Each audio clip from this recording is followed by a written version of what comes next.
Assalamualaikum warahmatullahi wabarakatuh. Perkenalkan kami dari kelompok 6. Kami akan memaparkan hasil kerja kami mengenai praktikum pembelajaran mesin modul 1 tentang distribusi peluang. Di sini kami menggunakan dataset Worldwide PM Pollution and Related Mortality dengan metode distribusi Gaussian. Sebelumnya, anggota dari kelompok kami ada saya, Tri Murnianingsih dengan NIM 038, lalu ada Jeli Kurnilia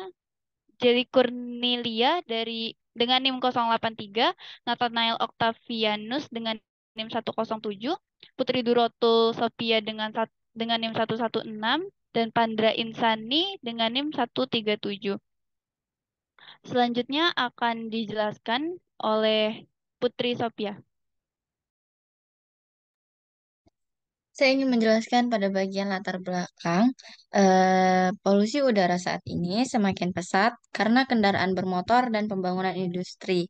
Bahkan, menurut National Oceanic and Atmospheric Administration atau NOAA, tahun 2020 menjadi tahun dengan suhu tertinggi kedua dalam 141 tahun. Dalam 14 dikarenakan suhu panas yang tinggi serta aktivitas yang padat membuat udara menjadi tercemar. Kemudian, distribusi Gaussian atau yang lebih dikenal sebagai distribusi normal merupakan salah satu distribusi probabilitas yang paling umum digunakan dalam bidang statistik. Distribusi ini memiliki bentuk lonceng simetris dengan rata-rata dan simpangan baku yang terdefinisi. Kemudian pada bagian metode, metode yang kami gunakan dalam penelitian ini adalah penerapan distribusi Gaussian pada dataset worldwide PM pollution and related mortality. Pemilihan variabel yang relevan memungkinkan penggunaan distribusi Gaussian untuk memodelkan pola distribusi data terkait kualitas udara. Selanjutnya akan dilanjutkan oleh Pandra Insani, dipersilahkan.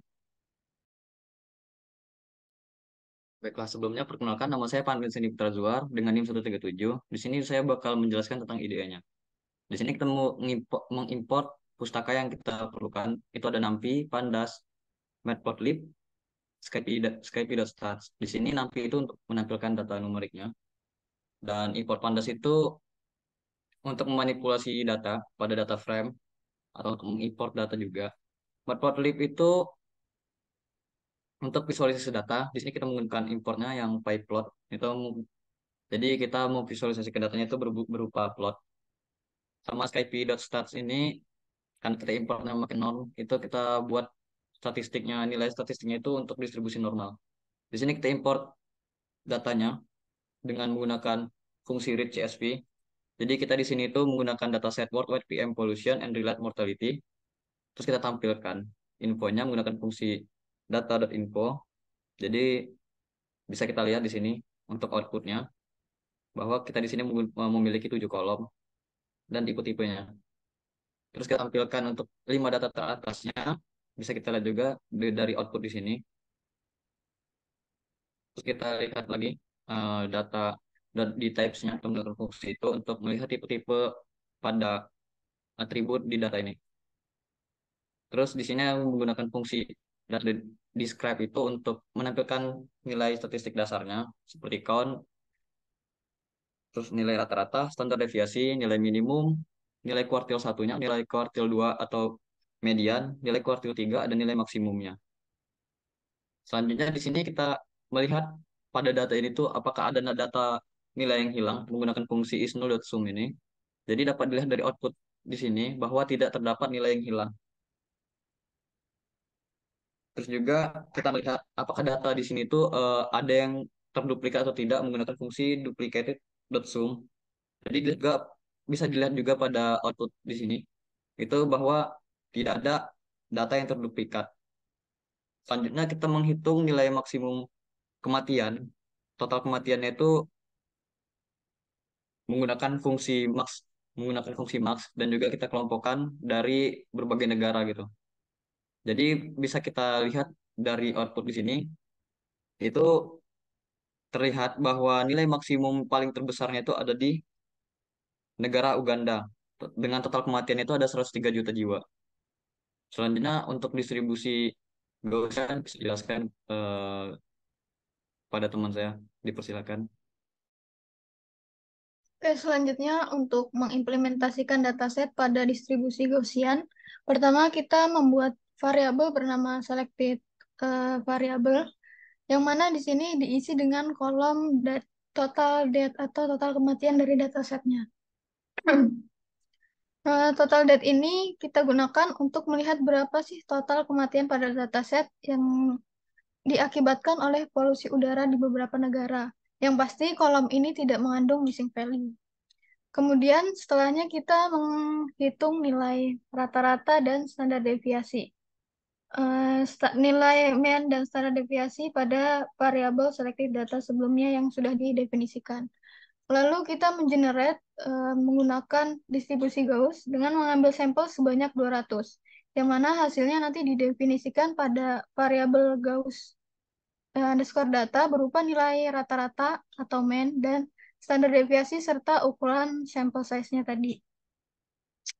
Setelah itu, kita menghitung dan membuat histogram dari data yang dipilih, yaitu selected data tadi, menggunakan fungsi np.histogram dengan menggunakan 30 bin. Dan hasilnya nanti disimpan dalam variabel his dan bin untuk digunakan selanjutnya. Kemudian kita menggunakan fungsi distribusi Gaussian-nya, yang mana pada kasus ini variabel X-nya diisi dengan 100 nilai yang merata dari nilai minimum hingga maksimum bins, menggunakan normalisasi dengan density sama dengan true. Sedangkan variabel Y-nya diisi dengan nilai fungsi distribusi Gaussian dari X dengan nilai rata-rata mean dan standar deviasi std underscore df. Dan yang terakhir, kita membuat fungsi histogram dan menampilkannya. Yang mana pada grafik dapat dilihat bahwa distribusi Gaussian-nya ini tidak terlalu relevan dengan datasetnya, karena hanya menggunakan satu faktor yaitu total death. Oleh karena itu, pemodelan yang dilakukan ini tidak maksimal, sehingga jauh dari data asli yang dimiliki oleh datasetnya. Dan untuk memastikan sejauh mana sih data ini terdistribusi normal atau tidak, maka diperlukan uji normalitas. Dan untuk menguji normalitasnya, kita menggunakan uji Shapiro-Wilk yang nanti akan dijelaskan oleh Nathanael.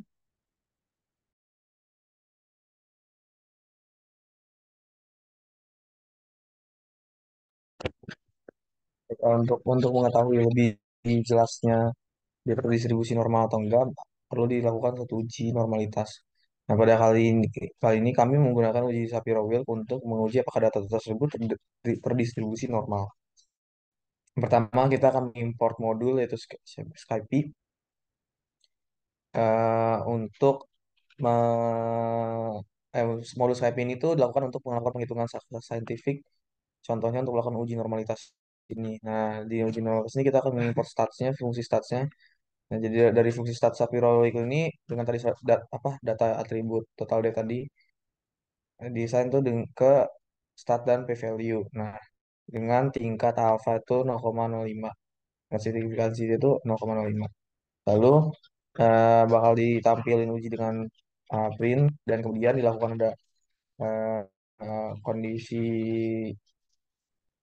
percabangan yaitu if dan else. Nah, di sini tuh ketika ketika sebelumnya tuh kalau uji Shapiro itu H0-nya tuh jika jika dia H0-nya itu dia terdistribusi normal. Kalau misalkan dia H1 maka itu tidak terdistribusi normal.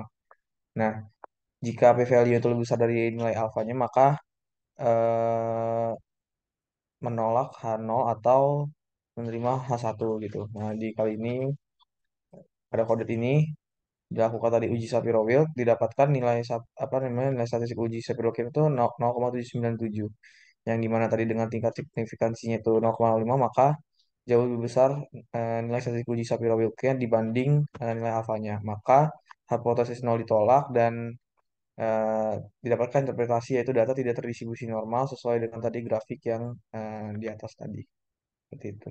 Selanjutnya akan dijelaskan kesimpulan oleh Trimurnianingsih.